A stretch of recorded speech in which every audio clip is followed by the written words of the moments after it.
पळया आमी आमच्या जिवितांत जेजूची शिकवण जियोंक जाय आनी कोण जेजूची शिकवण जियेता ताका तो लागना तो मनीस कोण अरे बाबा तो पडला ताजे एक्सिडेंट जाला कितें जाला पळोवया करुया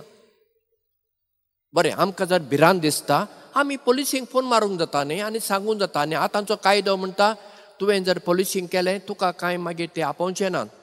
ते येतले आनी कितें करूंक जाय ते करतात न्ही पूण तें करूंक आमी तयार आसा आमी म्हणटा आमकां कित्याक पडला कोण सोरो पिवन पडला आसतलो म्हूण सोरो पिवन एक्सिडेंट जाला आसतलो आनी कितें पळय अशें करून आमी दोळे धांपून वेता आनी त्या राब्बी आनी लेविता भाशेन आमी वागता आमच्या जिवितांत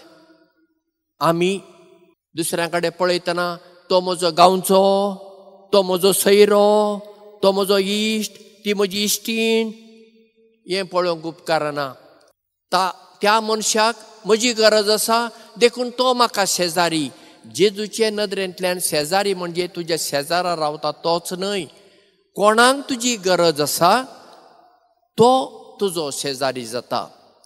जेजू आमचो शेजारी जालो कित्याक जेजून आमचे खातीर आपलो जीव दिलो जर जेजू जर आमचो शेजारी जालो तर आमी दुसऱ्यांक शेजारी जावं नाका ना तर जाल्यार आमी क्रिस्तांव म्हूण सांगून कितें फायदो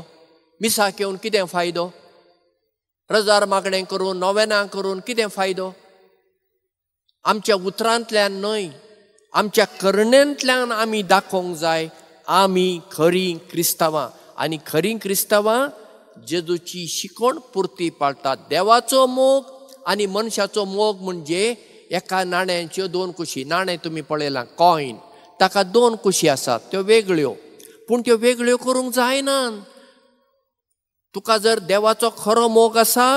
तुका मनशांचो खरो मोग आसूंकूच जाय तुज्यान म्हणूंक जायना हांव देवाचो मोग करतां पूण दुसऱ्यांचो मनशांचो मोग करिना हांव सुण्यांचो करतां माजराचो करतां आनी तुका मनशांचो मोग आसा तूं खरो मनशांचो मोग करताय तूं देवाचो मोग करताय कित्याक देवाक आमी पळोवंक ना दोळ्यांक दिसपी म्हज्या भावांक आनी भयणीक हांव आदाराक